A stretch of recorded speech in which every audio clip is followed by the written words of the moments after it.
In this video series, we are going to begin with the JavaScript. JavaScript is basically a scripting language which can be embedded in a HTML page. HTML page simply means any web page which is running on World Wide Web. Once you embed the JavaScript in the page, you can provide the various functionalities to that particular web page, such as you can put some validations, you can make the page even more interactive, you can put some animation kind of things. So that is all we can do using the JavaScript. So make sure before getting started with the JavaScript, you have the sufficient knowledge of HTML and CSS, as we will be working with the web page, and these two are the important things which you must know for creating the interactive web page. Now here, as I just said, it's a scripting language, but if I'll add something more, I will say it is a client-side scripting language. Client-side means whenever you will execute the JavaScript on a web page, the complete execution will happen on the client side only. There will be no server-side interaction while executing the JavaScript. That's why whenever we'll try to do some operations like putting the validations or doing the animation like things, everything will execute on the client side, which will also efficiently execute the page, means the performance of the page will be more better. Now something more about JavaScript, let's see. It is untyped. Untyped means, if we know something about the programming languages, you may know about the thing called data types, which specifies the type of data we are going to process. But while working with JavaScript, you will observe like it is untyped, means it is not a type safe language. So whenever you will have to store something, you will just use a variant type, and that type can store any type of value. So we will have to take care like which type of data we are going to manipulate manually. Apart from that, it is multi-paradigm, means you can do various kinds of development, website development things related to JavaScripts.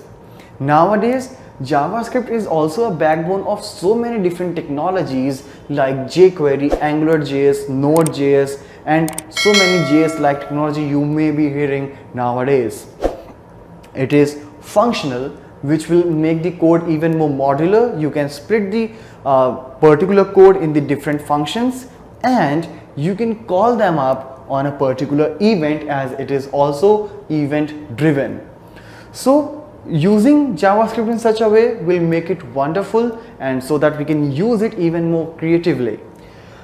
It is interpreted by browser's JavaScript engine. Now, if the question comes like when I write a simple HTML, how it runs? Every browser has a parser which reads the HTML tags and render the text accordingly. For example, if I use h1 tag, so the text written within the h1 would be shown as the h1, as a heading 1, the biggest heading. But if I say, what about JavaScript? Means if I am writing some logical code, some programming like code, how the browser will be able to execute that? So for that, as it is mentioned, every browser has the JavaScript engine. For example, for Chrome it is V8 engine. For different browsers it's different engine. So that JavaScript engine is actually able enough to execute the code which is written in the JavaScript.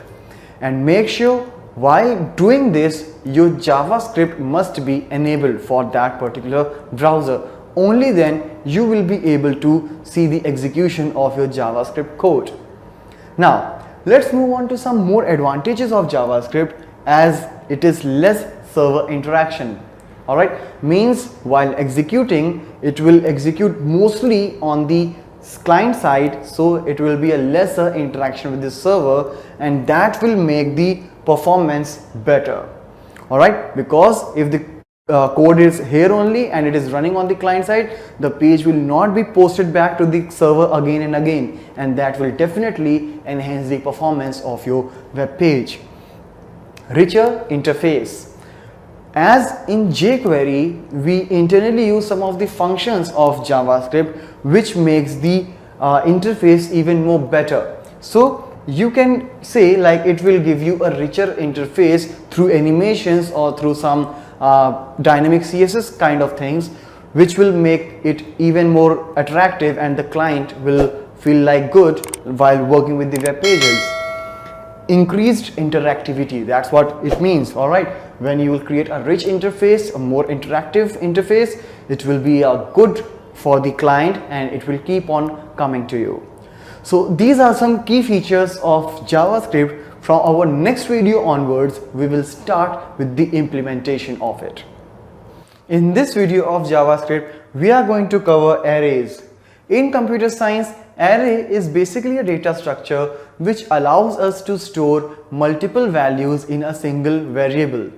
Yes, earlier we have read that it is not possible, but the way to do this thing is actually a bit different. Here, when we will define such variable, that variable will actually behave like a collection. And in that particular collection, there will be a number of memory blocks would be defined. How many memory blocks? That we will define while defining the arrays. That means when we will define the array, along with the definition, we will specify the number of blocks which we want, and after that we can start storing the value in each of those element blocks. And since, as you can see, it stores a fixed size sequential collection of elements, that means it is a fixed size. The size which you will specify by the time of creating the array, later you will not be able to change that. And if you will try to store values more than that, your program may get terminated abnormally. So make sure while defining the array, you are specifying a handsome amount of size which will not cause any overflowing. Now you have defined the elements, number of elements of an array, and after that you can start storing the values into that. Whenever you want to access a specific element block from that list of array blocks, you have to pass the index, as whenever you create an array, the index of each memory series starts with a 0 to 1, 2, 3 and so on. For example, if I have defined an array of size 5, then the lower index will start with 0, then 1, 2, 3 and 4. So whenever I want to retrieve or assign the value, I have to pass the index like that. So here you can see there are a couple of syntaxes about writing the data, how we can start writing the data or elements in an array. So here what I have done, I have taken a var fruits. Fruits is the name of my array, is equal to new array. Alright, this new is a keyword to allocate a new and fresh memory space, and into that you can pass the elements like apple, orange, mango. So it is sequential storage. Here I have not specified the size. You can also do that, like you can say new array 5 and then later you can assign the values. Here I directly stored the value. So the first element will get stored in the index 0, then 1 and 2. And very similarly I have done here as well. So both are the valid syntaxes if I talk about JavaScript. Once you have defined the array, and after that if you want to retrieve the elements in separately, alright, so what you can do, fruits like the name of the array, and then in the square brackets you can pass the index. As I said earlier, index will start with 0. So when you will say fruit 0, so it will give you apple, fruits 1 will give you orange, and fruits 2 will give you mango. So let's see practically now how we can start implementing the concept of arrays. So now in this implementation of arrays, as you can see, first of all I have defined the array of length 5 and I have used new keyword for allocating a new and fresh space for this particular array. The size of the array is 5, that means it will create 5 separate element blocks in which you can put a specific value. And to point out those particular blocks, we can pass the index. So like here you can see the index is starting from the 0, then 1, 2, 3 and 4. So in this particular index you can assign any type of value. As JavaScript is not a type safe language, you can put any type of value, but when we talk about array, basically it is the collection. So we generally make a collection of similar type. Here I have put the value of same types, and now to read that particular array, what I can do is I have just written a loop which will start from the 0 till the less than 5, that means 4. And obviously it will run, this loop will run from 0 to 4, and at every time I am running this, I am reading the ith index, which is changing from 0 to 4. So and every time I am printing the value, I am breaking the line as well. So let's see how this particular output will be looking like. So as expected, here the value from 10 to 50 is being printed. You can also do the inline initialization for the array, as here you can see right after the new array I have not passed the size, but I have used the curly braces to initialize all the values. So here I have passed 5 values. So array is always having a static memory allocation. Any particular number of values which you will pass here, that will be the size of the array. For example, if I'll pass the 6th element, now the length of the array is 6. So let's execute it till the 5th index. If it is 6, length is 6, the last index would be 5. Alright, so let's refresh this one, and here you can see the output.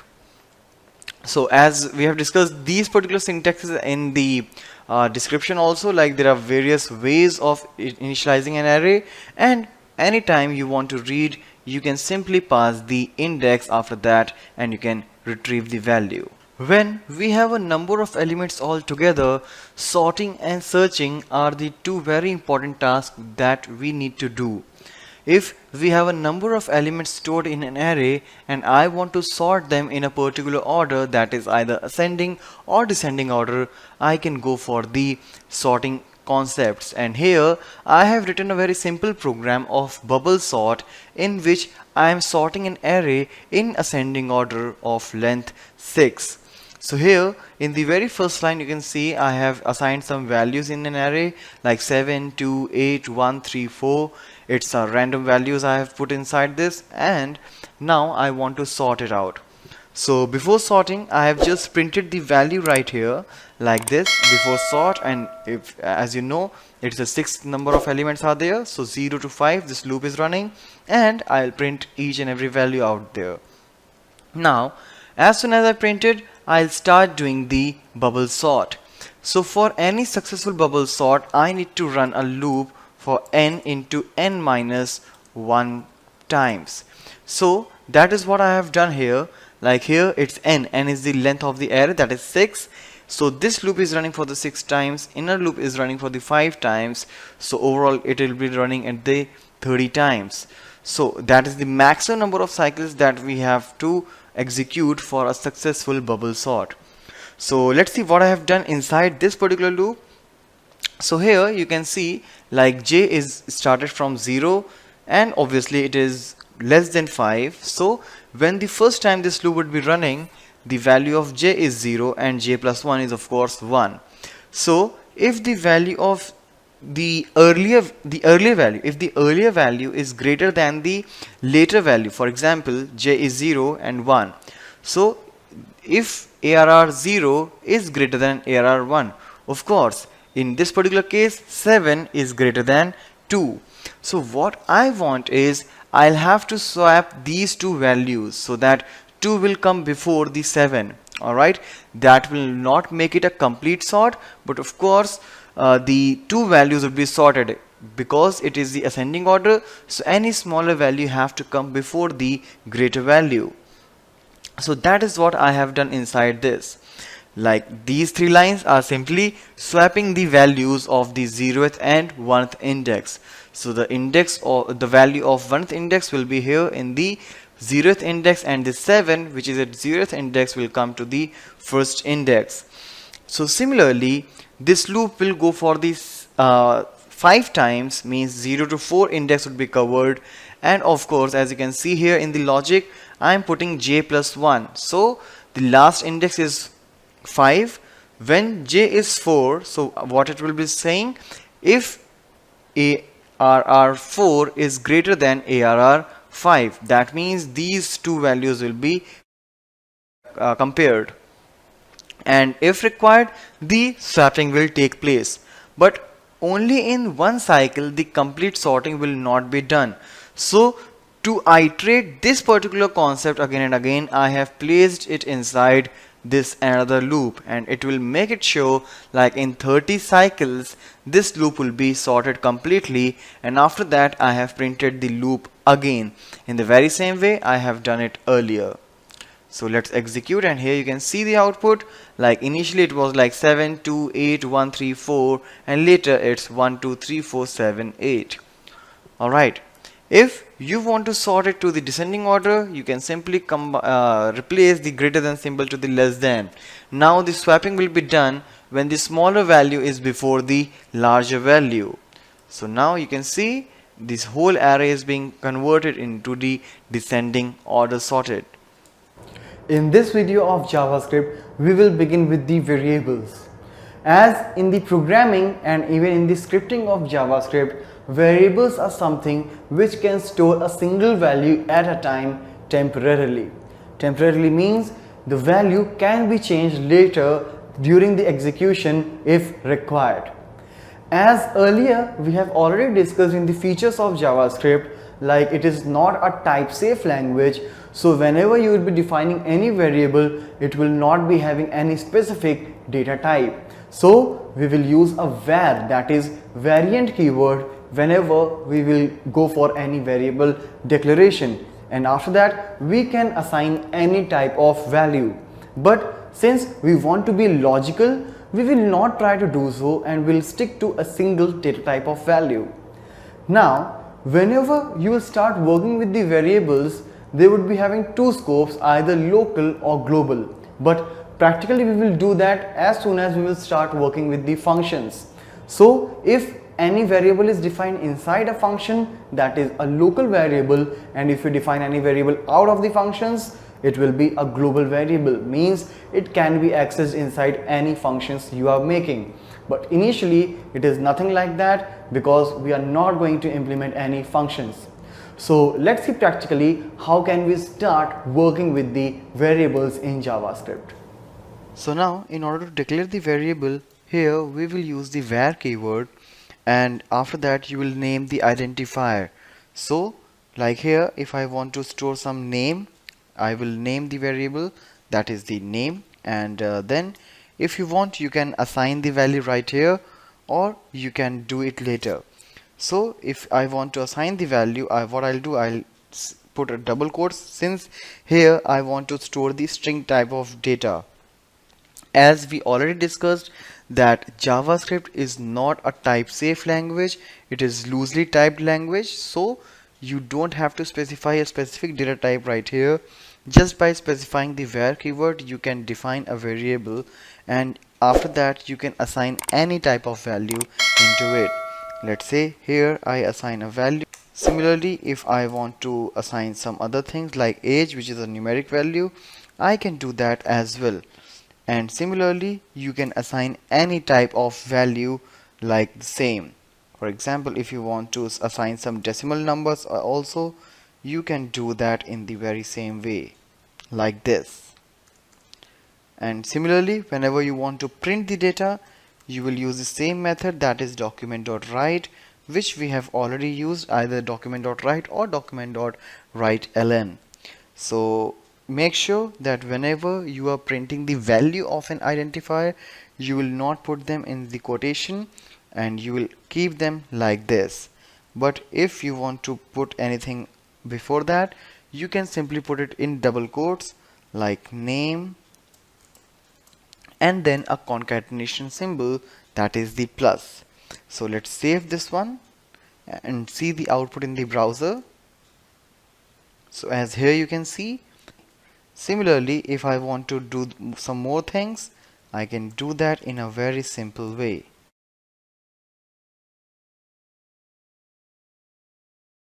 if I will run this, you will see all the things in the same line like this.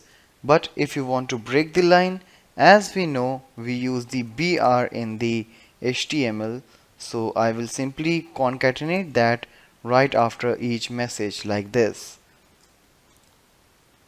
And again in age, and if I'll do anything after salary, so that will again come in the next line. So now this is the output we were looking for.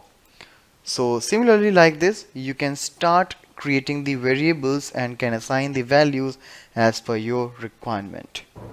So far in the JavaScript, whichever code we have written having a linear execution, means from the line 1 to the last line it kept on executing.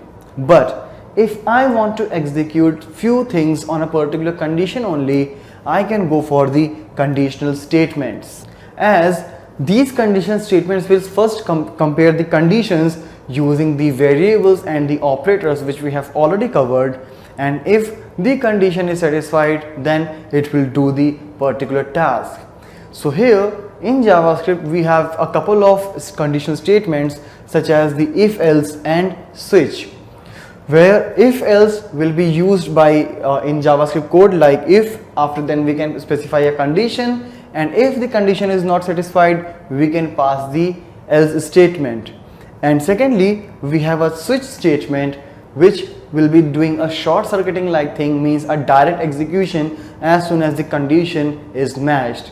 But in this video only we will just cover the introduction of it. In our next video onwards we will start with the implementation of if and switch statement separately.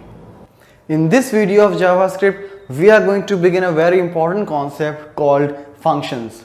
As in the introduction we have noticed like JavaScript is functional, and now we are going to implement that thing. So what is a function? Basically, whenever I am talking about a function, it will contain a set of statements which perform a specific task. Specific task means, for example, I want to take the student list, want to take some marks, want to calculate the total percentage, want to find the grades. So I can do each individual thing in a separate task, so that whatever the code I will be writing will become modular. Let's take a real life example. When I am going to an ATM to withdraw some cash, what happens is I will swipe my card. Maybe I am just going to check my balance. So just checking balance is what? Is a method. Whenever I'll do that, it will be called, and the amount which I have in my account will be told. But when I'll go to withdraw some amount, even though internally it will find like how much amount I have internally in my account, so that if I will try to withdraw more than that available amount, it will not allow me to do.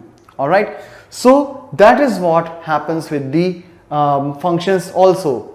Whenever I want to write a logical program, I can split each and individual task in a separate function, so that whenever I want, I will call that particular function.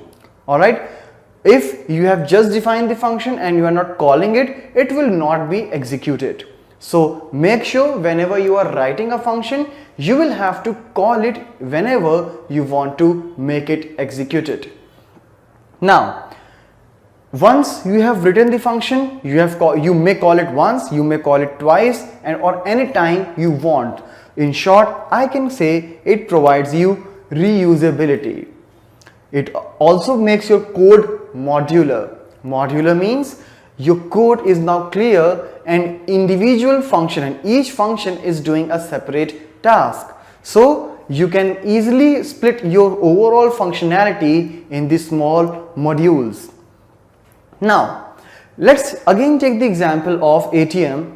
That ATM machine is having some of the functionality, but I have to swipe a card which tells from which account it has to do the processing. Means after swiping my card, if I withdraw some amount, the amount will be deducted from my account only, not from any others.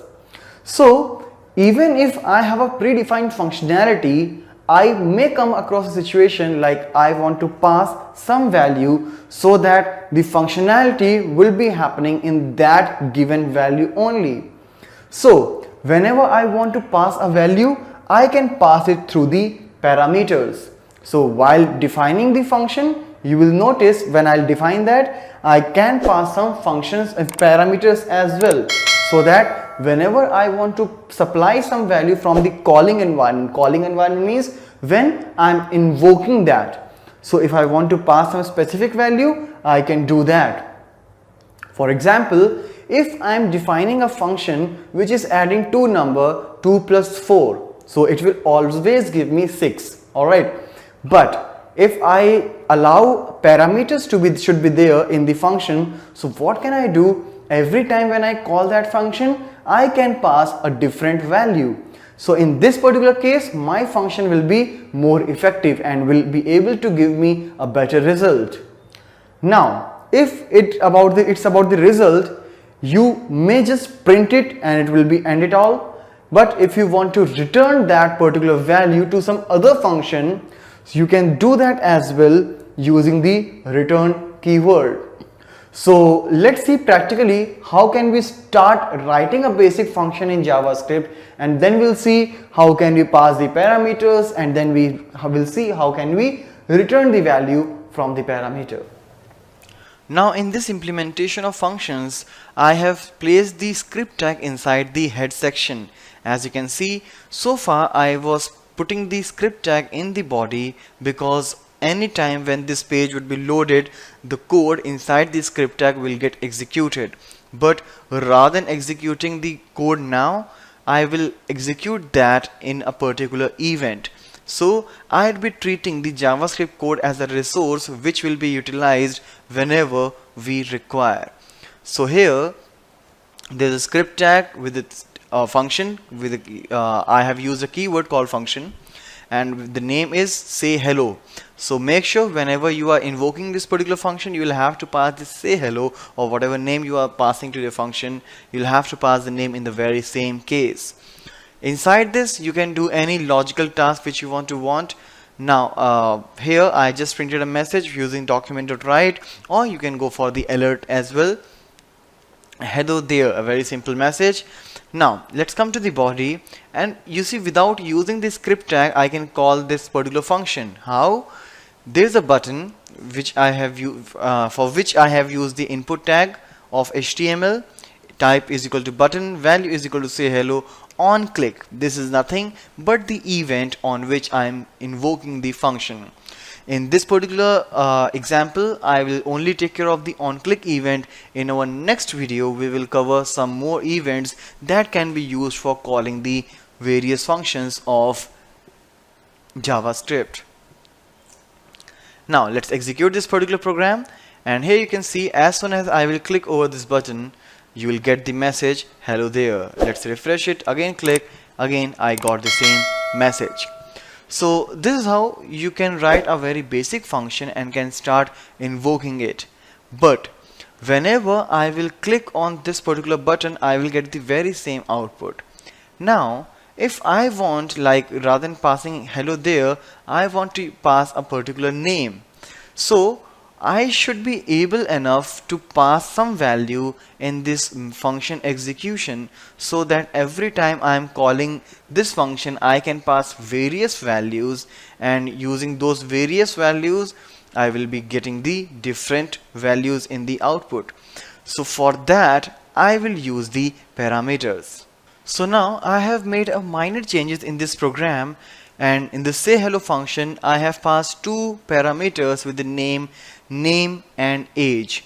So whatever you will pass, name is age years old, means that is the message that will be printed. But every time when you will enter a new name and new age, the output will be changed.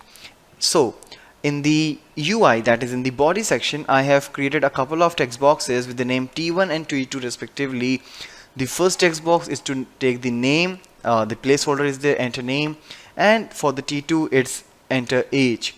So whatever value you will pass, when I'll click the button it will say hello, and the couple of values will be passed here. So first of all, I will pass t1 dot value right here, and then in the second parameter, since it's for the age, second parameter, all right, so it's for the t2 dot value. Make sure the sequence of passing and passing the parameters by the time you are defining it and by the time you are calling it should be same. So as here, the first thing is the age, second thing is the, so first thing is the name, second thing is the age. So similarly, I have passed the name first, then the age, because t1 is for the name and t2 is for the age. So let's execute this page now. As you can see, this is the placeholder, alright. So I'll enter any value inside it, like let's enter any age, say hello. Similarly, alright. Similarly, if I'll enter some new value, like let's say Amit 32, say hello, Amit is 32 years old. Alright. So this is how you can start passing the values inside the function body. Now let's say I want to terminate this particular function if no value is passed. So what can I do is I can simply write like if name is equal to blank, or means if any one of the text box is blank, age is equal to blank, then I want to terminate this particular function, and I have something called return keyword which is actually used to terminate the function. So here I am not specifying any value. If you want, you can specify any value as well, like return false, return true, or if any particular processed value you want to return, you can return anything. But here I just want like this particular statement should only execute when both the text boxes are filled. So let's execute it now. If I'll say hello, you see nothing is going on, alright. But if I will comment these two lines and I'll refresh, you see blank is years old, alright. So this is not the valid output I want. So that's why I added this particular condition, like this particular document.write statement will be executed only when both the text boxes are properly filled up. If any one is blank, then nothing is going to happen. If both are blank and I entered name but still age is not there, so that's why. Now it is completed and I got the message as well. So this is how you can start working with the functions in JavaScript and can pass the value through the argument and can get the value from the function using the return keyword. In this video, we are going to cover the JavaScript objects. Basically, JavaScript here which we are covering is an object-based language. So what we can do, we can create an object and can fix some properties into it. Later, as per the requirement, I will be able to retrieve that particular object and the specific property which I want to read. So in this practical, we are going to create a such object, and to retrieve, we will also cover one more for in loop of JavaScript. So let's see now it practically. Now here you can see I have created the first JavaScript object with the name tutorial, and inside this, rather than passing the single value, I have created multiple properties and have assigned the value in each property. Like I have created a variable or an object with the name tutorial, and inside that tutorial object I have placed three properties, that is topic, trainer and mode. So you can see each three property is having a value. So you can create a separate objects like that with the different properties and can assign the value. You can also create the array of such objects and can put in a separate file which we call the JSON file, that is JavaScript object notation, and you can use very different ways to read that particular JSON file which we have nowadays. Like you can read it from the Node application, from the Angular application. There are a number of ways, but here we are not going up to that level. You can check the different tutorials for that, but here particularly in this one I have created just a single object and can read the different properties out of this object. So as here you can see, topic is tutorial, means the object name, and by separating a dot with the dot you can pass the property name like tutorial.topic, tutorial.trainer, tutorial.mode. So make sure it's case sensitive, so you are using in the very same case. So if you will see the output, you can see like topic, trainer, and the mode is online. So this is what when you want to read a particular object property by property. But we do have a loop here using which I can go for this object reading, and that is a for in loop. So if I'll see the syntax of the for in loop, you can see here, let me align this first. Alright, okay. So here what I have done is I have taken the text property here, text variable here, which is initialized with a blank. Alright, and then to point the specific property of this particular object, I have used this x. You can take anything. Alright, so now inside this for in, what is there? For x in tutorial, this is the main object, and x will be pointing the specific property inside this object. So you can see like tutorial x, so x means it will start from the 0, then it will point out the first property, second property, and third property, and as many as there. So I'll concatenate that all the values, only the values. No, I'm not specifying the property name here, but just the value of each property will be concatenated to this string called txt, and I'm separating all the values with the comma. So if I'll refresh this page, you can see JavaScript, that is the first property value, the second property value, and then online the third property value. So it's all up to you, like how you want to read this specific object, either property wise like this, or you can do all the reading and can store all the values inside this string variable. And as in the string methods, we have already done the split function. So later if you want to assign all these different values in the array, you can do that using this split method, and each value will be stored in the array. So this is all about the JavaScript object. Now let's get started with the for loop. As in the previous videos, we have already discussed the basic functionality and the basic feature of the iterational statements, that is, it will keep on executing unless and until a given condition is true. So the same feature will be followed by the for loop as well. But what's the speciality? The speciality is for loop should be used when the number of iterations are known. For example, if I want to find the even numbers from 1 to 100, I know that I need to execute the loop from 1 to 100. In this particular case, I can go for this for loop. But whatever I am saying here is just the ideal things. But if you know how to play with the loops, and that will come with the practice of course, you can replace any loop with any other loop anytime in your programming. Alright, so let's first get through with this for loop. As here you can see the syntax of it. Inside this for, you can see it is being classified into three different parts. That is, first is the initialization, second is the condition, and third one is the increment.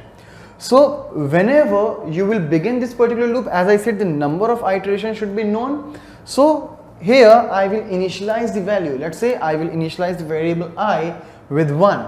That is the initial thing. Condition means the finishing point, when you want your loop to be terminated. That condition will come here. So here I will write something like I is less than or equal to 100, means that is the condition. Unless and until the I value is less than or equal to 100, it will keep on executing. And increment, since I is 1 and it needs to go till 100, I need to keep on incrementing the value. I have to increase the value every time I am running this loop. So for that, it is increment. You can also take it in a reverse way, like I started with 100, I need to drag it till 0 or 1, and for that I will decrease the value. So it's all conditional as per your requirement, and inside this you will write the code. So this is how you can write a for loop. Now, how it will execute? First of all, the initialization thing will execute. It will initialize a particular variable with any particular given value. Before entering to the body of the for loop, it will check the condition. If the condition is true, only then this code block will get executed. If the condition is false in the very first time, it will not execute at all. Alright, so the condition, if it is true, then the code block will execute, and then its increment. Increment means after executing the complete body, it will again go to this particular section where the increment will be taking place. Now, after increment again, before entering into the body, it will check the conditions. Alright, so this thing will keep on executing unless and until the condition is true, and as soon as it is false, the code will get terminated, or the loop will get terminated. Alright, so let's execute this particular loop practically. So in this implementation, you can see I have written a for loop in which there are three parts, as I discussed earlier. Here it's the initialization part, in which I am initializing the value of I with 1. After that, it's a condition, means I want this loop should keep on executing itself unless and until this condition is true. So unless and until the value of I is either lesser or equal to 10, I want this loop to be executed. And how the value of I will reach from 1 to 10? I'll have to make the incrementation, and so for that, here is the I++. This plus operator will be increasing the value of I every time with 1. So what will happen basically, at the very first time when the control will come in this loop, this will be initialized with 1, and then the value of I will be compared with this condition. If this condition is satisfied, only then the control will come inside the loop body, and these set of statements will get executed, where I am just printing the value of I along with the breaking the line.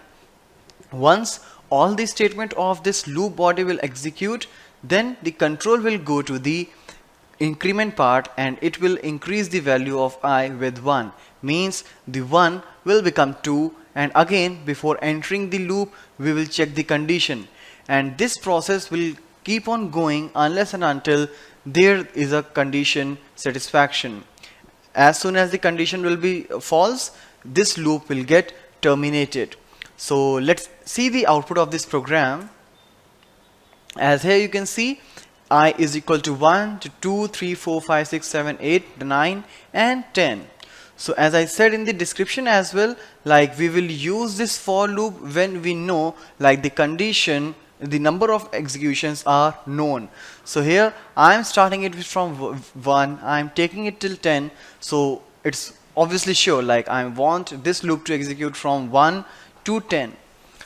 If I want to make the increment more than 1, like I++ is just an increment statement, you can use any increment statement what you want. So here what I'll do is I say I plus equals to 2. That means here I'm incrementing the value of I with 2. So now when I will refresh it, you see I is 1, 3, 5, 7, 9 and so on. Now let's take one more example, like I want all the even numbers from 1 to 100 and I want the sum of all those even numbers. So what I'll do is I starts with 1, I is executing till I is less than or equal to 100. I will just make an increment by 1 only, so I++. And now inside, since this is the statement, you can actually use any statement inside this. So I will inject the if statement inside and I'll say I mod 2 is equal to 0. If the modulus of value of I with 2 will be 0, modulus means the remainder. So if you will divide any number with 2 and the remainder is 0, I will say that is the even number. So what I'll do is I'll simply put these statements inside the if statement. Alright, so I'll just pass the delimiters like that. Alright, okay, so it will print all the even numbers. something like this. Like here you can see 2, 4, 6, 8 and so on. Now if you want to add all those numbers, so for that what I'm doing is I'm just taking one more variable for summing them up, and I will initialize them all with 0. So what will happen here, whenever any prime number, any even number will be there, so I'll simply say sum is equal to sum plus I. That means whatever value is there in the I will add them up in the current value of sum, and then I will update the new value of sum as well. For example, sum is 0. Now if I is coming inside this for the first time, the value of I would be 2. So the current value of sum is 0. 0 plus 2 is 2. So that 2 will be assigned to the sum. The value of sum also becomes 2. Now the next time when the control will come inside this condition, the value of I would be 4. So what will happen here, it will do current value of sum is 2 and I is 4. 2 plus 4 is 6, and now the value of sum will become 6. So likewise it will keep on executing till the value is of this I is 100. Now outside this loop what I can do, I can simply print the value of sum with the message like total and then concatenate. And before executing, let's remove this line break also. So now let's see the output, and here you can see it's 2550. That's the sum of all the even numbers from 1 to 100. Similarly, we can also find the factorials like that. So let me take a number for that. For example, I will take it num is equal to parse int, and here I'll use the prompt box, enter a number, like that. Alright, and now what I'll do, I'll just start the execution from 1 till that particular number. Alright, and in factorial what we have to do, we have to multiply the numbers. So I'll have to do the product. So I will start the product with 1, because if you will multiply with 0, every number will become a 0. So parse int prompt and then enter a number. So here I'm taking a number in this num. So what I'll do is I will start it from 1. You can also start with 2 also, because if you multiply anything with 1, it will remain the same. So it's all up to you. And now I'll just remove this condition, and inside this what I'll do, I'll say product is equal to product into num. Alright, I'll have to pass I here. Alright, because num is the maximum limit.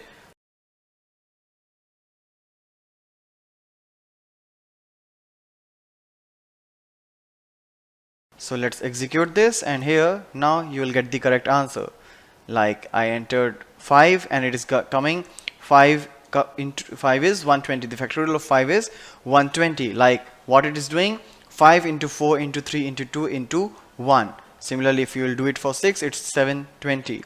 Alright, so this is how you can plan of using this for loop, in which there will be a variable which will be taking a value from a starting point to the ending point, and every time when I'm using this for loop, I know the exact number of executions. Now let's get started with the while loop. Since it is also a loop, would be having all the common features like any other loop, but the question is, what is the difference? As in the for loop, we should know the number of iterations. It is not that particular in case of while loop. So basically we will use the while loop when a program is having its own condition and I want to execute a loop until that condition is true. For example, if I want to walk from my office to my home, I don't know how many steps exactly I need to take, but I will keep on walking unless and until I reach my destination, my home. So the similar situation will occur with the while loop also, where the exact number of execution will not be known, but we will execute this loop till a particular condition. For example, if I want to find the 100 prime numbers starting from 1, so I exactly don't know which is the 100th prime number. Alright, so in such situations I can go for the while loop. But as I said earlier in the previous video, if you are very comfortable with the loops, anytime you can replace one loop with the another. It is just the ideal statements I'm talking about.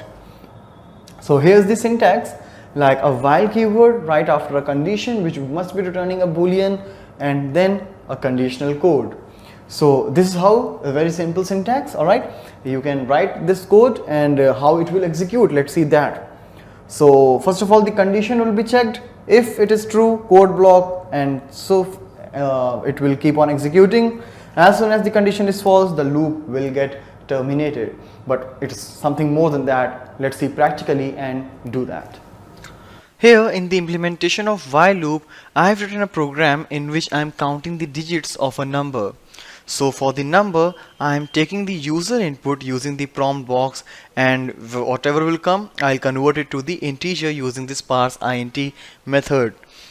For counting, I have taken a counter variable which is initialized with 0, and here it's a condition like while num is greater than 0. I'm not passing any number of iterations here in this program. So let's see how this program will work like here.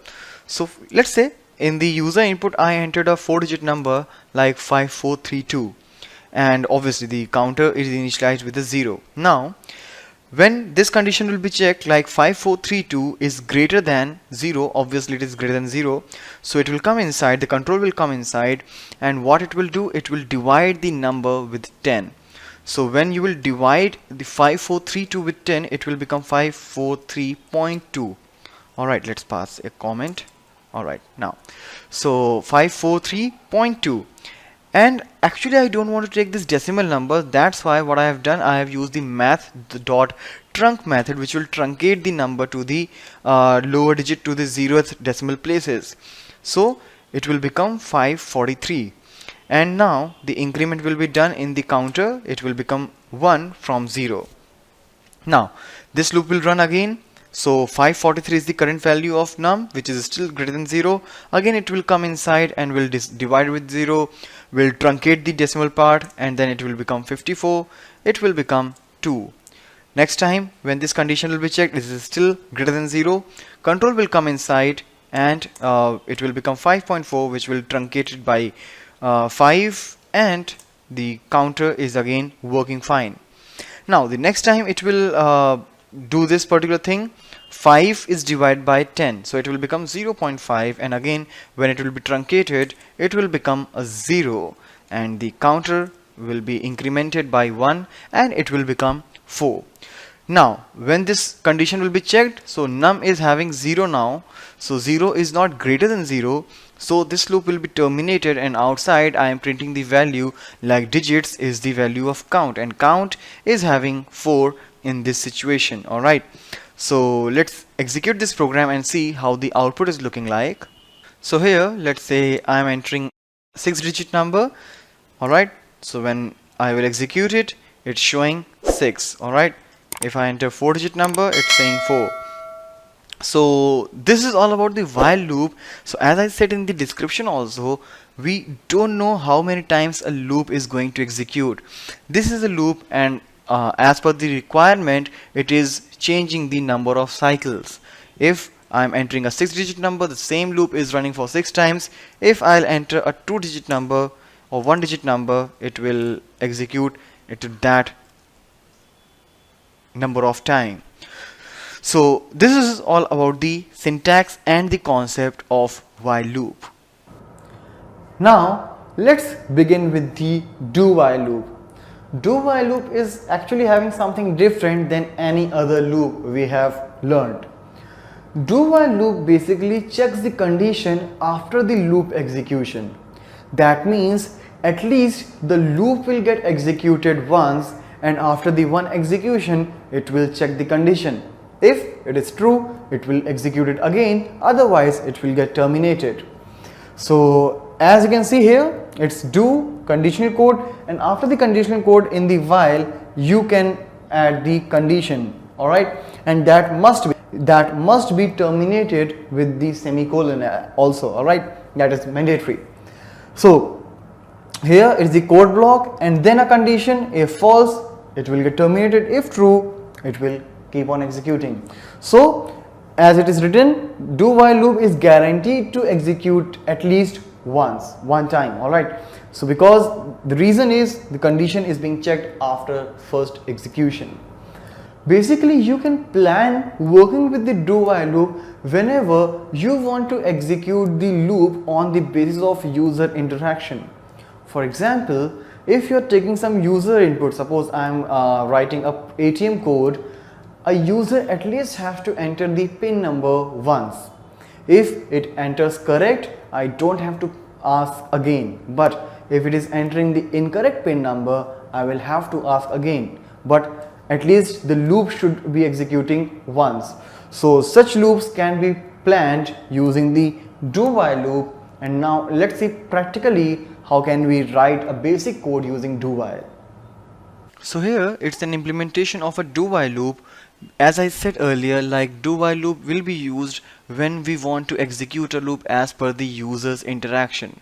So what I want here I'm taking a pin number from the user, and 3456 I have considered is the correct pin which I am seeking from the user. So unless and until he will enter this particular pin, I'll keep on asking the pin number. But if the number of attempts, the count of number of attempts is greater than 3, then I will not ask it again. Means maximum 3 attempts will be given to the user.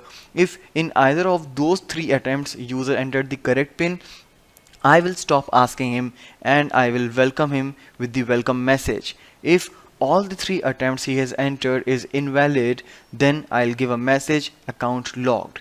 So for doing that, what I have done here is the actual pin, a pin variable in which I'll ask the user input, and the counter.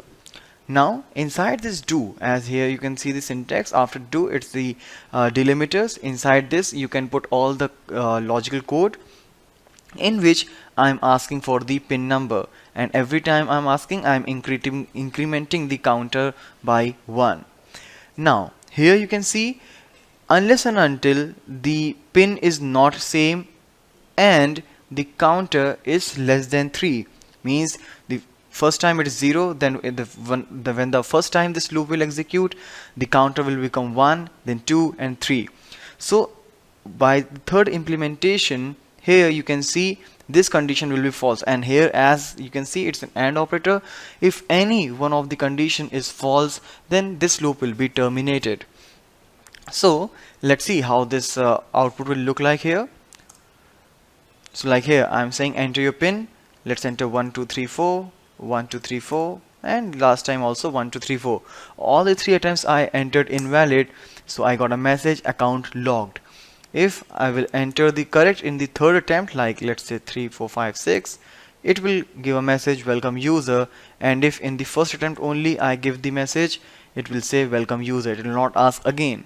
So this is how you can work with the do while loop, in which the first time the execution will be there for the sure, and as per the user interaction on the first time, we will plan like whether we should go for this loop again or not.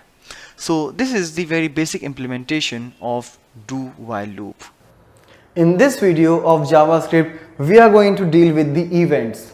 Since JavaScript is a scripting for a web application which is nothing but a GUI, so event driven programming is very much related to the GUI applications.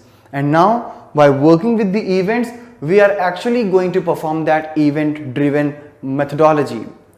So here for performing the events, we will use the HTML attributes of the event type. Like for example, if I'm taking a button and I want something should happen when I click on that button, so this is nothing but an event. So for that I can go for on click.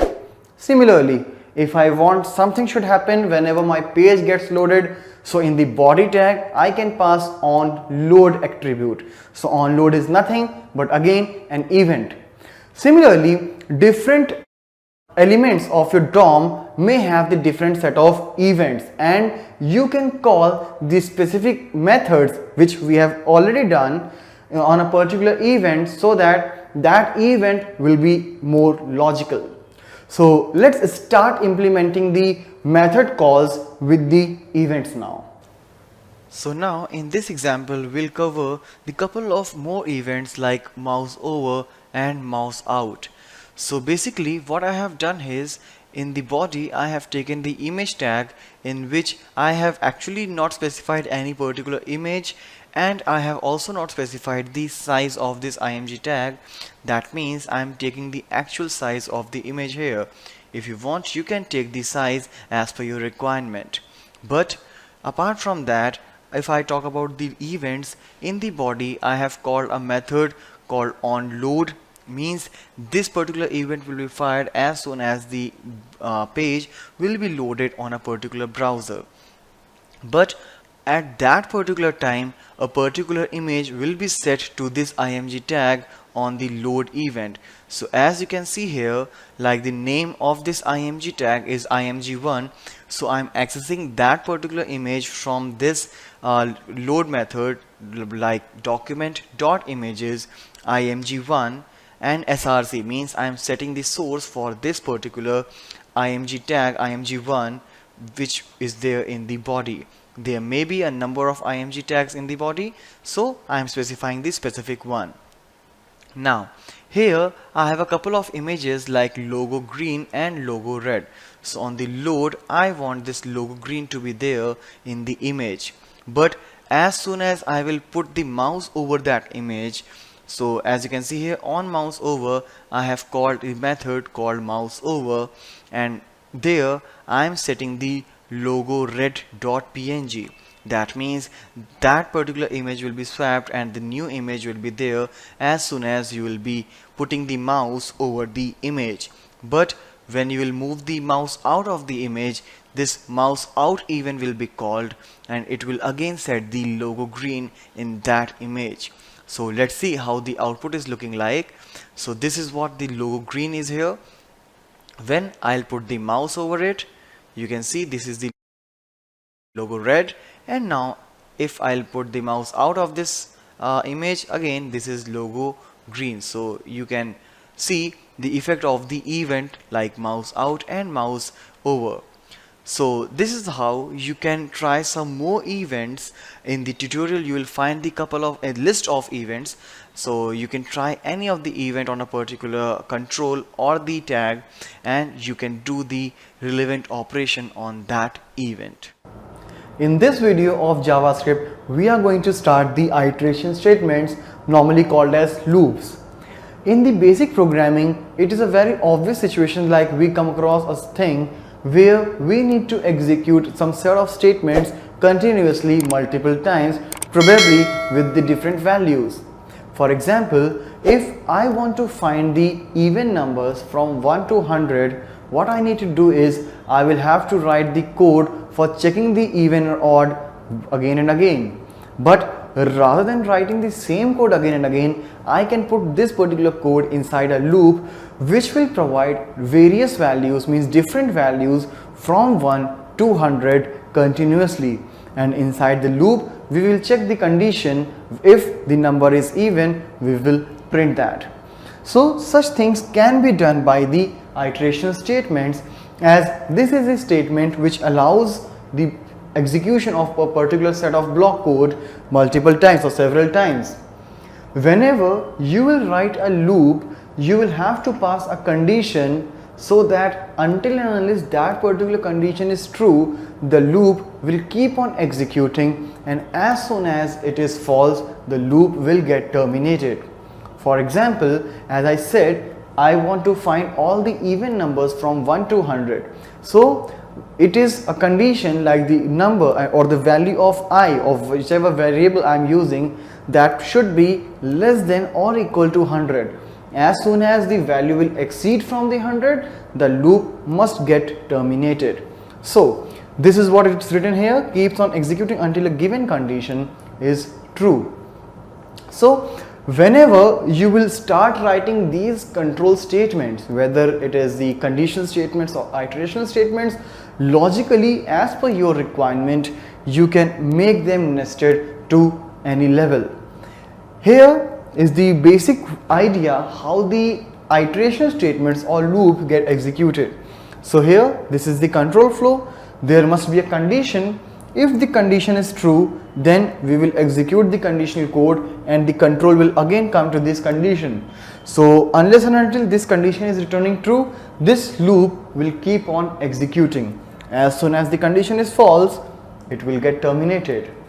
If there is any logical error, you may write an infinite loop which will not be able to come out of this iteration.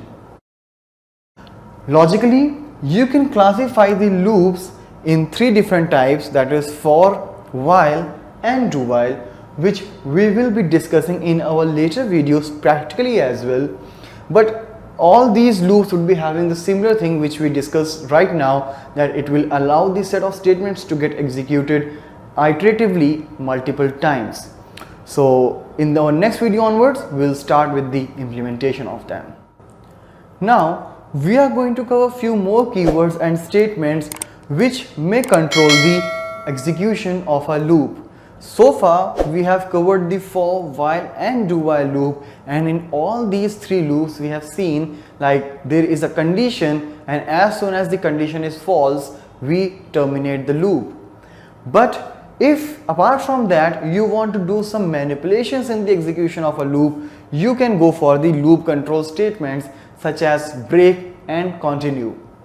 You have already seen the usage of break keyword in the switch, where after each case and default we have applied this break keyword in order to terminate the switch statement. Very similarly, we will be using this break keyword to terminate the loops as well, as this is the condition. When this condition is false, the loop will get terminated. But apart from that, if any time during the execution of the loop, if there is a break statement that get executed, it will also terminate the execution of a loop, whether the condition is still true or false. Maybe the break would be having its own condition that you can pass inside the loop. So this break either will terminate the switch statement, which we have already seen, and it can also terminate the loops now, which we'll see in this execution. But before that, let's talk about continue as well, as break terminates the execution of a loop, while continue only skips a particular cycle. Means this is the loop which is getting continuously executed, but meanwhile if there is any continue statement is there, it will skip the execution of all the conditional code of that loop.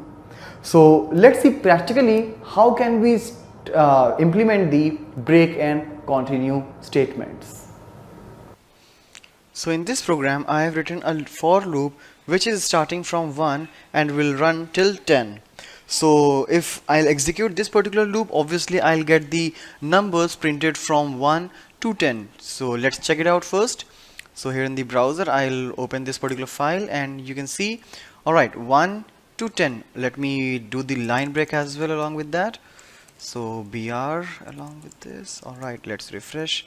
Alright, so this is my desired output. But if I will introduce any loop control statement in that, so obviously the output will be differ. So let's execute that, and here I'll pass a condition like if I is equal to 5, then I'll say break. Alright, so here as I discussed what this break statement will do, it will terminate the loop. So when I will become 5, the loop will be terminated and obviously the execution will be stopped out there itself. So if I'll execute, you see, even though I have written the loop from 1 to 10, but since I have introduced the break statement when I was equal to 5, this particular output is looking like this. Means it will just running for 4 times, 1, 2, 3 and 4. So this is about the break, and the similar thing it was doing at the time we introduced this break statement in this switch, where when any of the case was satisfied, the execution was terminated because of this break statement, and none of the case was checked inside that switch again. But if apart from this break I'll introduce a continue statement, so what this will do, it will just skip the cycle. Means I am running this loop from 1 to 10. So if I'll say I is equal to 5, then continue, so that means this loop, means this particular statement will be skipped when I was equal to 5. So this is how the output will look like. So as you can see, 1 2 3 4 6 7 8 9 10, 5 got skipped. Similarly, if you will add multiple conditions out here, like I is equal to 7, so 7 is also skipped. So this is how you can use the break and continue statement in order to control the execution of any loops that we have covered, that is for, while and do while. Now in the conditional statements, let's talk about the if-else statement. As I already discussed in the previous video, it is used to pass some conditions, that is, after the if keyword I can pass any condition using the logical or comparison operator, and if the condition is not satisfied, then we can go for the else. But else is optional, so you are not forced to add the else keyword right after the if. So this is how the execution will take place. Like when the code flow will be happening, there will be a condition carried by the if keyword. If the condition is true, then only we will execute the conditional code. If it is false, we will terminate that particular code, means that particular code will not get executed. You can also change the multiple conditions using the else if, means if the first condition is false, you can proceed with the second condition, and the second condition will with else if will only be compared when the first condition is false. So let's see practically how can we implement this else if and if statements all together. So here we are implementing the if statement. What we are doing here is we will be taking the marks of any 3 subjects from a student, and after that I'll sum them up and will calculate the percentage. On the basis of the percentage, I will assign them a grade, like whether it's grade A, B, C or D. So what I'm doing here is using the prompt box, I'm taking all the 3 marks. Now whenever you will enter something in the prompt box, it will be treated as the string. So here whenever you will use the plus operator for adding the things, it will actually be concatenated and you will not get the desired result. So in order to make them treated like the integer, what I have done is I have used the method called or function called parse int.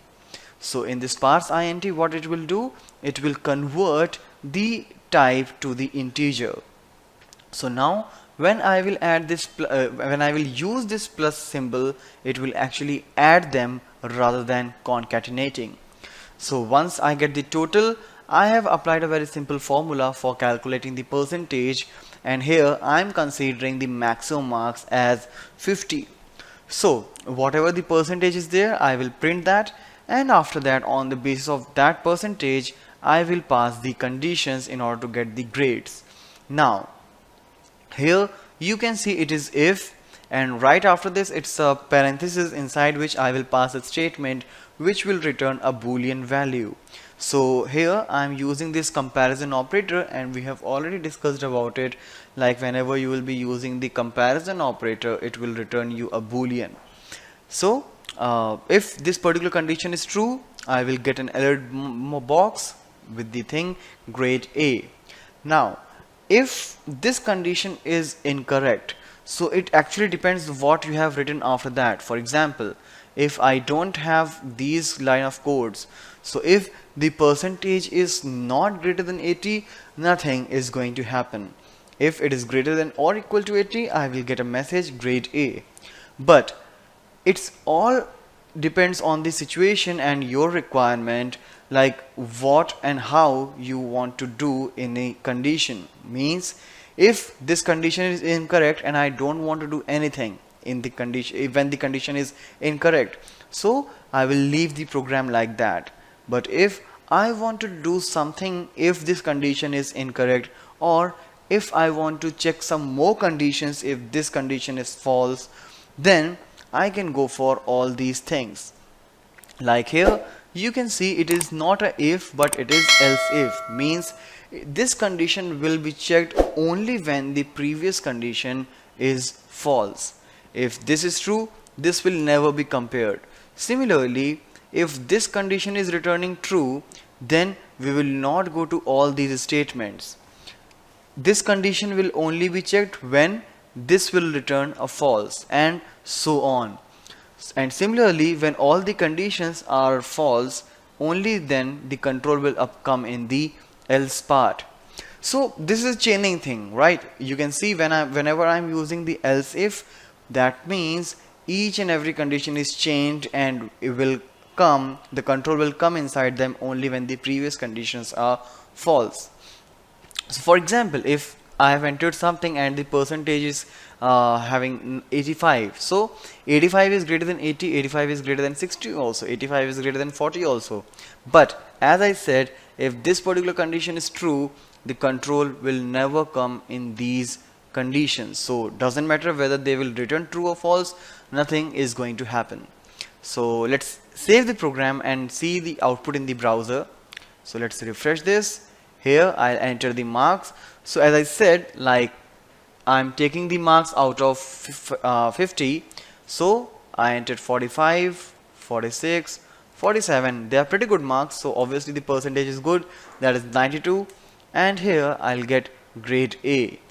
Similarly, if I'll enter some marks like 34, 32, 37. So the percentage is something 68. So it will get grade B. And similarly, if the marks are quite low, like 14, 24 and 12, so it's 33%, it's grade D. Alright, so on that particular basis you can actually calculate the things and can pass the conditions using the if statement. Apart from that, you can use any operator which we have covered earlier, which are returning a boolean value. So this is a very basic implementation of if statement. In this video of JavaScript, we are going to start the switch statement.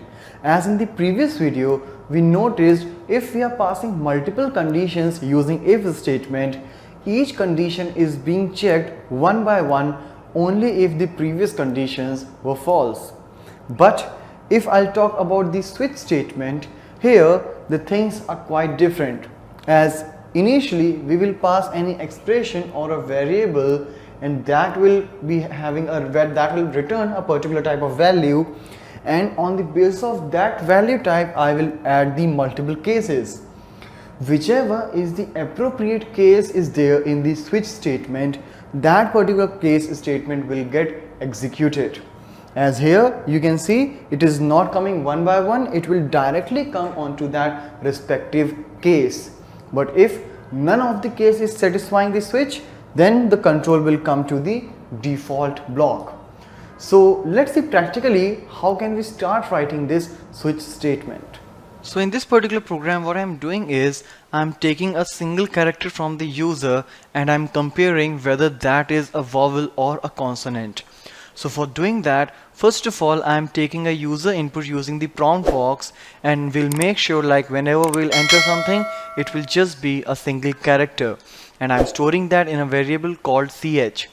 So after taking the value, I'm passing this ch in this switch argument, so that whenever this switch statement will be executing, only the value of this particular expression or variable will be compared.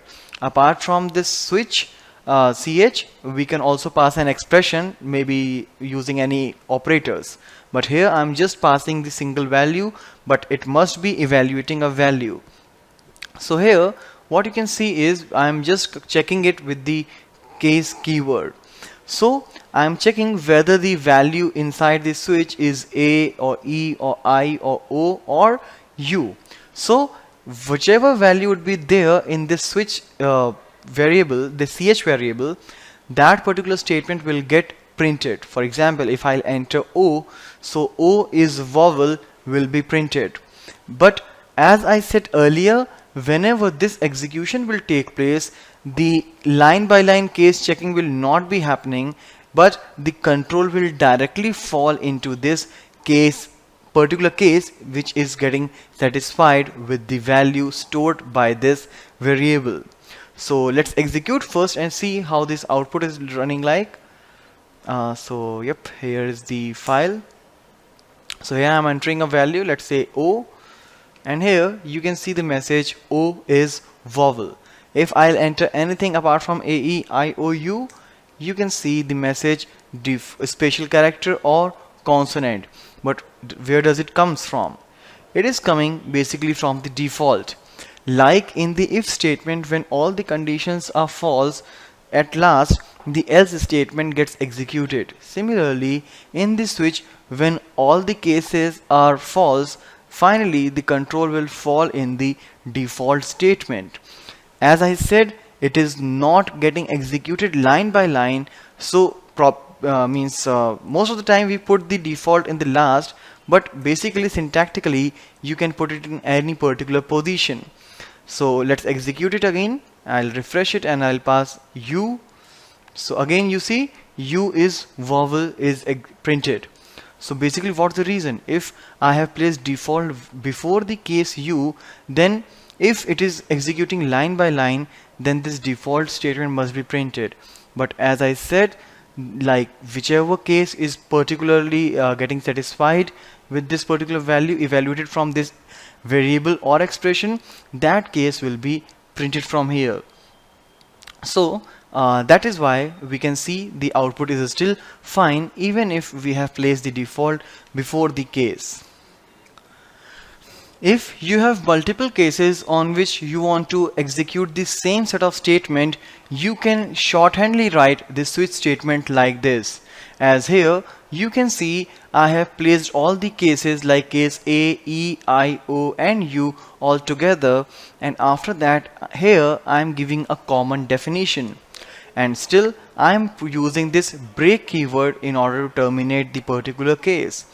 So here this ch means whichever value you will be entering, if it is a part in this list like A, E, I, O, U, then that particular value will be printed along with is vowel message. So when I'll re-execute this, you can see still it is working fine, like E is vowel, then if I'll enter I is vowel. Alright, and if I'll enter anything else, then special character or consonant. So this is how we have written this program of switch, and this is how it executes. So you can basically use this switch statement whenever you are making some menu like options in your program or in any interface where you want to put the multiple matchings using the case. Now here in this video we are going to do some interactive things.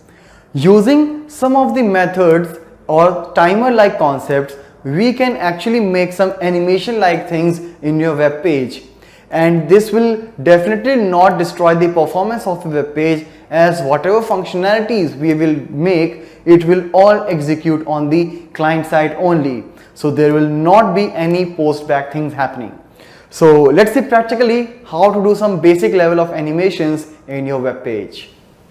So here inside the body you can see like I have placed the img tag for putting the animation, and here I have 4 images in the same location, that is 1, 2, 3, 4.png. Alright, and the name of this img tag is img1 so that I can access it from the JavaScript code from this name. and I have called a couple of methods which I'll discuss later, but before that let's go to the JavaScript tag to see how I have placed the animation. As here you can see, in the very first line inside the script I have placed an array of images in which I have just put the name of the images, as I said, 1.png, 2.png, 3.png and 4.png. So one by one I want these images will be set in the img tag, and for pointing each particular element of this array I have taken the I means index variable which will point an individual element of this array. Now after that I have taken a reference so that I can control the timer and the slideshow which I am getting started. I'll discuss about this ref later. Now inside this function pic library, what I have done is document.images. Since you can have a number of img tags in your document, I am asking for the first one with the index 0. Either you can use this particular name also inside this square bracket. So just I wanted to check, like the src will be arri. Initially the value of I is 1. The index will begin with 0, but I want that the it should start with the 1. Why? Because by default I have placed the 1.png in the img tag. Alright, so as soon as you will load it, you will see this 1.png, but after a second it will be changed to 2.png. How? Because this will do the thing. It will set the image at the index 1 and then it will do the increment by 1. So 0, 1, 2, 3. If this increment will make it greater than 3, I will reset the value to 0. Alright, and now I will create another function called start. Inside this I have used the set interval method. Basically this set interval method will take a couple of arguments. The first one is the callback function. So here I have passed the name of this function with the name pic library, and it will set like this set interval function will keep on calling this pic library after each 1000 milliseconds. So after each 1000 milliseconds this method will be called again every time the increment will be there.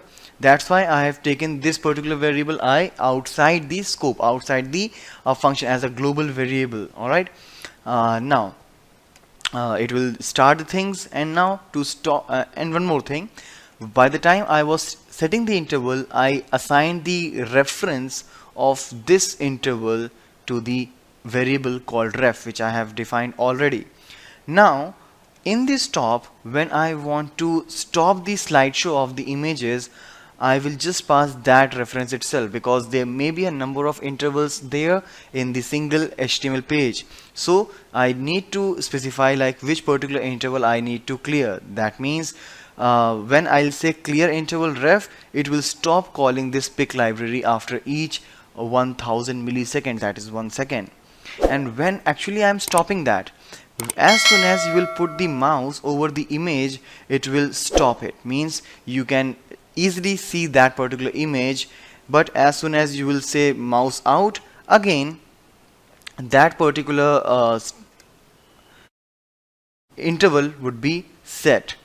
So you can do that. And one more thing, I want this slideshow to be there, to be started as soon as the page gets loaded. So I can also call this start function on the onload event.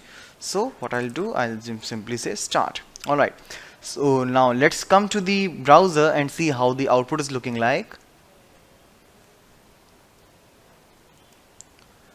So here you can see the different color of logos are there. Alright, so some of them are 1.png, 2.png and all. As soon as I will put the mouse over this image, you see now the image is not getting changed. Alright, but as soon as I will move the mouse out of the image, again this transition will begin. So in the same way you can use the set interval function for the different purposes, like if you want to change the color of the font or of the background at a particular time, you can just set the logic like this and you can put some animations in the output on the client side. In this video of JavaScript, we are going to start the operators. as so far in the JavaScript implementation we have seen like how can we define a variable and can set a value either at compilation time, that is while writing the code, or at runtime, that is by using the prompt box.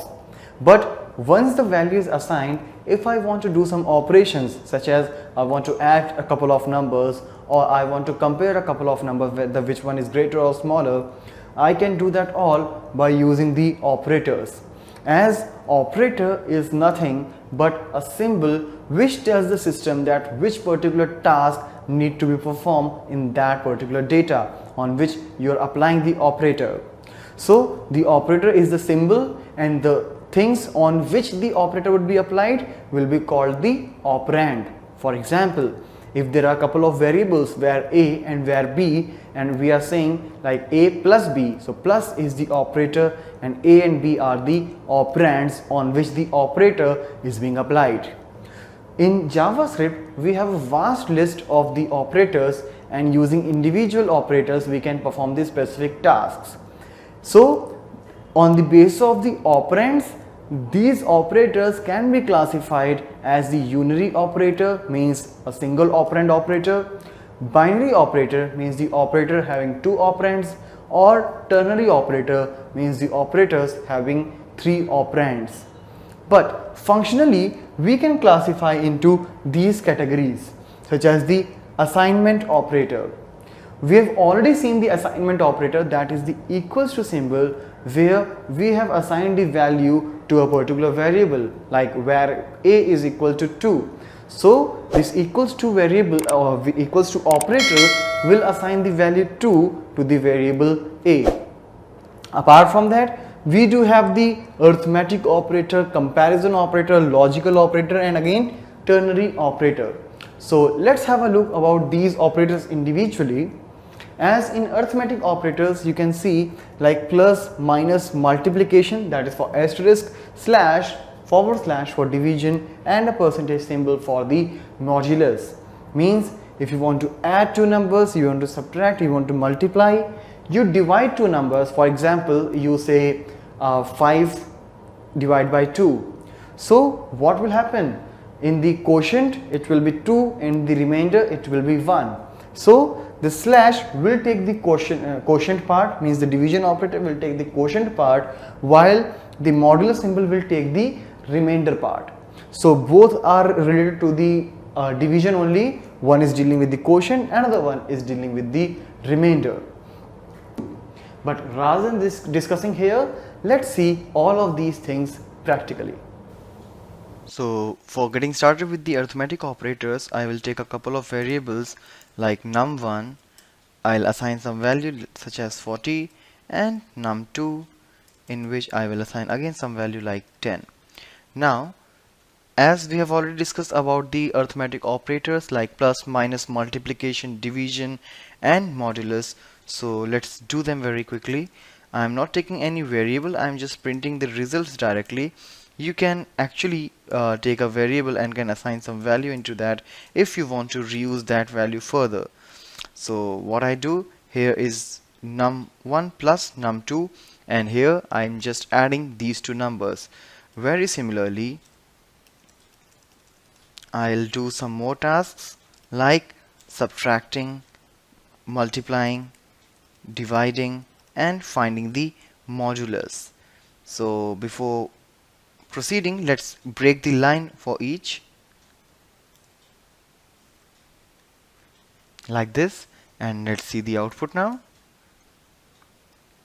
So here 40 plus 10 is 50, 40 minus 10 is 30, 40 multiplied by 10 is 400.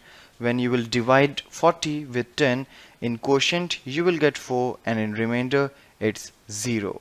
So like this, all the operators are working perfectly.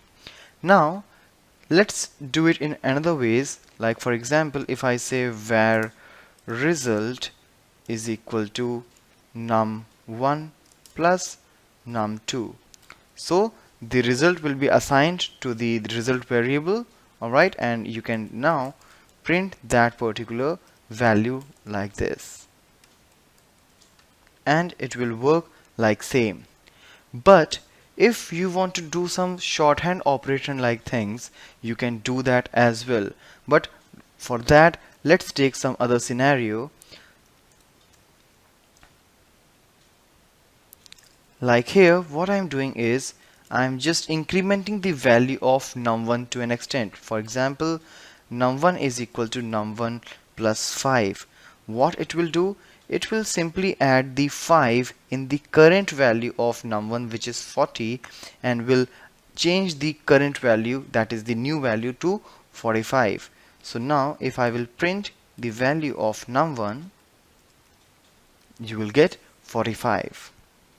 But for the same thing, I can actually write it like this also, that is plus equals to.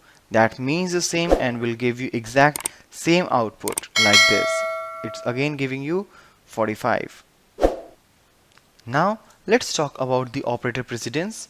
So for that, what I'll do, I'll just take one more variable called result, and now what I'll do is 10 plus 5 into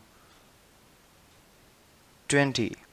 So now when I will print the value of result, what it will do is, first of all, since the multiplication precedence is higher than the plus, so first of all 5 will get multiplied to the 20, which will result you 100, and then this 100 would be added to the 10, which will give you 110 in the output. But if you want to change the precedence, you can put them in the parentheses, so the precedence of parentheses is always higher.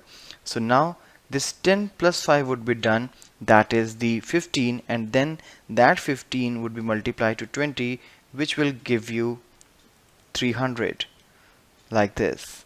Alright, so this is about the operator precedence.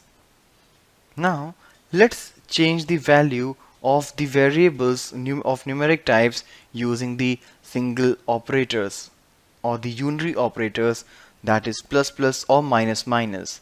So here, as we have already discussed, like whenever you will use this plus plus operator, it will actually make the increment by 1. So now when I'll refresh, you can see it's 11, and they come into two varieties. This is the post increment, and if you'll put the plus plus before, it will be a pre-increment. Let's talk about the difference.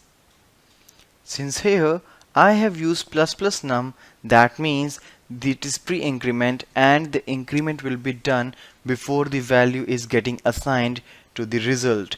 So before the assignment, the increment would be done, that is num will become 11, and then that 11 will be assigned to result. So in this particular case, both the values would be having 11. Let me break the line to get the clear output. Right, like this. But in case if I'll go for the post increment, that will give you a different result. In this particular case, since it is the post increment, that means the assignment would be done before the increment. So by the time the value of num would be assigned to the result would be having 10, and after this assignment the value of num would be incrementing, so the num will have the 11. So when you will print the value of result, it will give you a 10, and while num will give you 11. Let's check it out. The same result which I was talking about. And very similarly, you can do it for the minus minus operator as well, as the way of using the pre and post increment or decrement is going to be very same. Now let's have a look on the comparison operators. We have these 6 operators for comparing the value, such as the double equals to, single equals to is the assignment operator, while double equals to is the comparison operator, which compares whether two values are equal or not. If the values are equal, it will return a true, otherwise false, and very opposite is a not equals to operator. Greater than, when you want to compare the greater value, lesser than when you want to compare the lesser value, and very similarly greater than equals to, less than equals to. It will compare the greater as well as the equality. So all these operators will compare two values and will always return a boolean, either true or false, on the basis of the comparison made. So let's see practically how can we start implementation of these operators. Now for implementing the comparison operator, what I have done, I have simply taken a variable and using the assignment operator I have assigned a value called 100. It's a fixed value, and now I have used all the comparison operator, that is double equals to for comparing the equality, not equals to, greater than equal to, less than equal to, greater than, and less than. So when I'll say that num1, which is currently 100, is equal to 10, so obviously it will give you a false. Though JavaScript is not a type safe language, but whenever you will compare a condition, it will return a boolean data, either true or false, and in this particular case it will give you a false. But in the next statement, when you will say that num1, which is 100, is not equal to 10, so obviously 100 is not equal to 10. In this particular case, it will give you a true. As we know, 100 is greater than 10, so when you will say num1 is greater than or equals to, so in this particular case, if the value of num1 is either equals to or greater than 10, so the result will be true. Since it is greater, it is going to return you a true. But since 100 is not less than 10, so it will give you a false. Similarly, the same will happen in these cases, like 100 is greater than 10, so a true, and 100 is not lesser than 10, so it is a false. Basically, the difference between the greater than and greater than equals to is like it will give you a false even though the num1 and 10 both are having the same value. That is, if I'll make it to 10 and 10 is greater than 10, will give you a false. But if I'll say 10 is greater than or equal to 10, so since it is equal to, it will give you a true. Let's check out the output now, since we should get the false true true, false true false. So let's refresh this, and false true true, false true false. The same output which we predicted is here. Now let's talk about the logical operators. Suppose you have multiple conditions to compare and you want to merge them up. So here we have two binary logical operators such as the and or. If you have two conditions and you want to check like both conditions must be satisfied, only then I want to do some operation. For example, if I'm doing the login thing, so I want the username and password both must be same in order to do the login. So for that I will go for the AND operator. But if you are okay with any of the condition should be satisfied, then you can go for the OR operator. But if you want to just reverse the condition, that is, if you want to make true to false and false to true, we can go for the logical NOT operator, which is a unary logical operator. So let's see practically how can we start working with the logical operators now. Now here in this video, along with the logical operators, we are also implementing the ternary operator. So first of all, let's have a look in the ternary operator. So what I have done here, this question mark and this colon both are comprising the ternary operator. Ternary operator, which means the operator having three operands. So the first operand is the complete condition, which will return you a boolean value, that is either true or false. If the result is true, then the second operand, or if the result is false, then the third operand is returned. So basically in this particular operator, the first operator is evaluated, the first operand is evaluated, and according to that the second or third operand will be returned to this particular variable. So what I'm doing here, I have taken a couple of variables for you, taking the user ID and password, and I have used the prompt box for that. So as soon as user will enter, I will check like whether user ID and password, if both the conditions are true. So as per the AND operator, it will return you a true when both of the conditions are true. So as whenever we do the login, the username and password both must match in order to get a successful login result. So if both are correct, so this AND operator will return you the true, and in that case I will assign welcome in the message. And similarly, if any of these will be incorrect, so this AND operator will return you a false, resultant to which the invalid user string will be assigned to the message variable. So let's run it and see the output.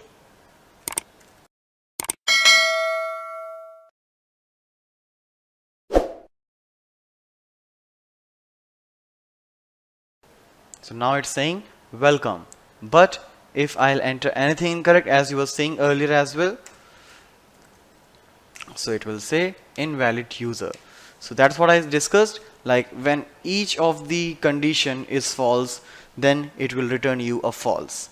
Now what if I want to go for the OR operator? So let's change the program to a bit. So in this program, what I have done is I am taking a username in this program using the prompt box, and after that I am comparing. Means when you use the OR operator, obviously this single variable cannot have both the values at a time. So surely only one condition is going to return a true while other will return a false, or maybe both conditions will be false. But even if a single condition is returning you a true, this OR operator will just return you that true, and accordingly I will be getting welcome or invalid user. So let's save it and run it. So now what I'll do, I'll enter, it's saying welcome, again I'll refresh, it's saying welcome, but if I'll enter anything apart from that, you see it's invalid user. Alright, so this is what I can do using this OR operator. But if I'll talk about the NOT operator, it is a simple unary operator. Like I assigned this NOT operator right here, so it is going to behave just reverse. So let's see how it's going to behave now. So now when I'll enter, it will say invalid. Apart from that, if I'll enter anything, it's going to say welcome. That's what I said. This NOT operator will simply return the true to false and false to true. It will simply reverse the result of the condition. In this video of JavaScript, we are going to cover the cookies. As cookies is one of the very efficient way of maintaining the state on the client side. But before continuing with this state management thing, let's discuss what this is all about. Basically, when we work with any web application, for the server communication, we need to submit our page on the server side, and then it comes back after submitting the data. In short, we call this process is a post back. So for example, you have requested for a web form which came blank, and you entered some of the values in each text box of that form, and finally you can submit the value. Now when you submit that particular value, this HTTP protocol, which is a backbone of the client server communication in any web application, this HTTP protocol will take the HT, means hypertext, of the particular page, but the data which is associated with that web page which a user has entered will not be taken by this HTTP protocol. So in this round trip, means in this post back process, that data may get lost. So in order to not to do that, we have to go for the state management. So whenever you will go for any of the web development technology, in each technology you will find something related to this state management. And here in JavaScript, since we are working on the client side scripting, so here we will do the client side state management using the cookies. So whenever I'll talk about this cookie, that simply means I am going to create a text file on the client's machine, and the location of the text file may vary from browser to browser, as each browser has its specific path to store the data. Whenever a user revisits the web page, some of the data may get read from the cookie, as it is a text file. So even if you will shut down your PC, or you will sign out from that web application, or you will close the browser, that file may still be there. So in order to that, we can go for the cookies. Here we have two types of cookies, such as the session cookie or persistent cookie. Session cookie is something which doesn't have a lifetime, means as soon as you will start communicating with the web application, your cookie will be generated and will work only for that specific session. But you may also add a time span which will make it a persistent cookie, and as soon as the lifetime of that cookie is there, that cookie will still be there unless and until you will remove it manually by going at that location, or you may also remove the cookies from the browser itself. So let's find out practically how can we start implementing the cookies in JavaScript. So here in the implementation of cookies, what I have done, I have taken a very simple form in which a single text box in which I am asking for the name and a button on clicking on which I will create a cookie. So as you can see, on the click event of this button, I am calling a method called writeCookie, and here is inside this head in script tag we have the writeCookie method. Inside this, what we are doing is, if the text box value is blank, I am just giving an alert and terminating this function, because I want that there must be some name in the text box before someone clicks on the button. Once a user will enter some value into the text box, and whatever the value it will enter, that will store in the cookie value. Alright, so here you can see like document means this complete page, dot my form, the name of this form, dot customer, customer is what? Customer is the name of this text box, dot value. Alright, so we are actually getting that particular value, and with a semicolon I will assign that particular value in this cookie value variable. I haven't defined that, you can do that as well, like where cookie value is equal to this. It will not make any different. Now after that, what I'll do, I'll just take the document object, and here I will use the cookie property of it, and here what I'll do is I will write name is equal to, name is just a fixed literal string, and I'll concatenate that particular thing with this cookie value, means whatever we have got from the text box, and later I will simply print the value of that cookie. Alright, so once you will use this document.cookie, it will actually create a text file in the your system as per the browser, means next time when you will be back on this particular website, you can see that stored value. So let's execute this page. So here you can see there is a text box. If I will say click and enter some value, because the text box is blank, now I will enter like, I'll say set value, and here you see setting cookies name. Alright, the value means whatever I have entered in the text box. So this is how you can start working with the cookies in the JavaScript. In this video of JavaScript, we are going to deal with the error handling. Error handling is basically a very important concept in any scripting or programming language, because once you write a code and if it gets compiled or interpreted successfully, that means it is fine and now it's good to execute. But during the execution, anytime it may cause something which may result the error at the runtime, and those runtime errors are called exceptions. At the runtime, only the exceptions can be handled. For example, if you have any syntax or logical errors, we will not be able to handle such things. But if it is any runtime error or exceptions, that can be handled. How? We will use some keywords for that, like try, catch, finally, and throw. Each of these keywords has a different significance. For example, all the suspected code which I may think like it may cause some exception, so I will put all that suspicious code inside this try block. So if in case that gives you an exception, that can be handled by the catch block. But if it doesn't raise any error exception, so this catch will not be functioning.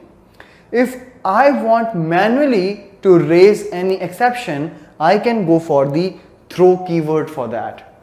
And similarly, I have a finally keyword which will call its particular statements even though the exceptions are not handled. So rather than discussing here, now we can go on the systems and can start implementing the exception handling. So here in the exception handling, I have created a very simple program here. So here, as you can see in the header, I have a script tag and I have created a function now also with the name myfunc. Now inside this I have taken a variable a in which I have assigned a number, any random number, let's say 100, and after that I will start working the implementation. So basically, as I said, with whatever the statement will feel like that maybe it may cause an exception, I will put all that particular code in the try block. If there is an exception, then that particular exception will be handled by the catch, and after that you may add a finally block which will be executing for sure. So for example, if you are writing something like you are establishing a connection or maybe getting the data from some external machine, so in that particular case there may be some situation like due to some network issues your communication or your execution is not happening properly. So the exception will occur, and if that occurs, the catch block will be in action. So doesn't matter even if the exception is there or not, this finally block basically executes every time. So for example, if you are establishing a connection with some external resource, so if you want to close the connection, you can do that inside the finally block, because if the communication is successful, it's okay. At the end I would like to close the connection.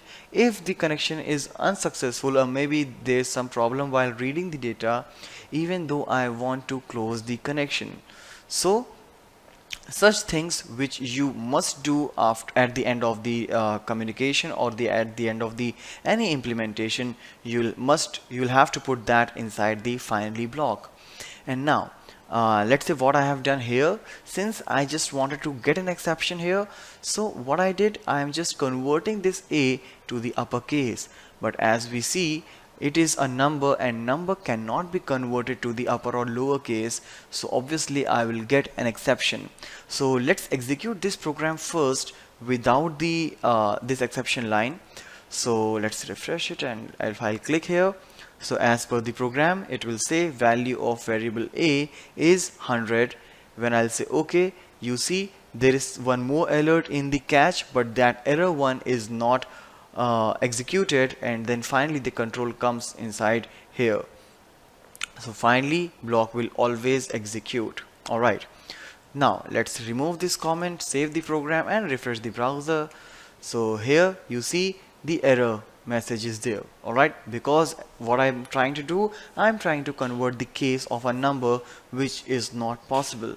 So let's say okay, and here you see finally block will always execute. So it doesn't matter whether there is an exception or not, the try block will execute for sure. If inside the try block any statement is causing an exception, then catch, and after catch finally block will execute. If there is no exception, then after catch directly finally block will execute. If you are writing a finally block, it will execute for sure, but it is never compulsory to add the finally block while working with the exception handling or error handling in JavaScript. As we know, a website is nothing but a collection of interlinked web pages. So using hyperlink also, you can actually navigate from one page of a website to another. But if programmatically it is required, like after a particular operation you want to go to some other page, for example, as soon as you submitted your form, you want to go to another page which will give you confirmation like your data has been saved. So in any such scenarios, you can actually go for the page redirect in JavaScript, and here we have a method of Windows object called location, and inside this location method you can actually pass a string parameter which will be a URL of a particular location where you want to go. So on a particular event like button click, as soon as this method will get called, your page will be redirected to that particular location. So let's see practically how this window.location works and what are their different parameters and overloadings available. So in this particular program, I'm simply changing the location of one page to the another page. So in this particular page, what I am doing is I have simply placed a button with the text redirect me, and when you will click, this will call the redirect function. And inside this redirect function, what I have done is I have simply called this window.location property. It will simply change the location of your page, and whatever page you have specified will be shown to the user. So when I'll execute this, you can see I can also do that on a particular timeout basis. As you may have seen, like when you get a particular page, you will be shown some ads, and after that particular time, after some particular time, like maybe 5 seconds, 10 seconds, the actual site is there, means it will automatically redirect you to the actual website after that advertisement. So I can do that as well. So for that, I don't need this button. I'll remove this text, or I'll write something like you will be redirected in 5 seconds. Alright, and what I'll do is I'll call this function on the load method, like on load. I'll not call it directly, I'll call the timeout function, which will actually do the trick. Basically, this timeout function will call this redirect function, redirect. Alright, and let's put them in single quotations as I already have a double quotes. Alright, and now I'll do that after 5000 milliseconds.